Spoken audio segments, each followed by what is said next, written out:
Hey guys, welcome to Recipe Time. Today we're going to be making a caramel cream cheese dip. This is really good if you're having people over and you just want like an appetizer kind of snack thing that's a little bit sweet. And so I really like this one. We've done this with our simple cooking kids before. But all you need is a block of cream cheese.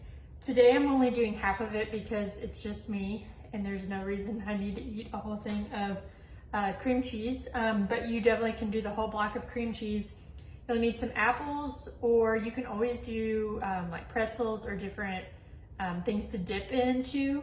You're gonna need some caramel sauce and then some toffee bits. I'm gonna try not to dump all these out. So you're gonna start by putting the cream cheese on whatever you wanna serve it on. And then you're gonna use a spoon to kind of make a dent in the top, and it'll be a place for the caramel to kind of hang out and sit.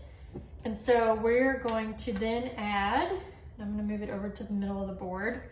You do want, it might be a little bit messy, so if you want to have something with like a lip on it so that the caramel doesn't run over, you can do that too.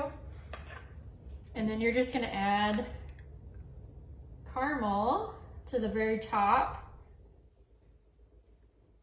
And you can kind of drizzle it over.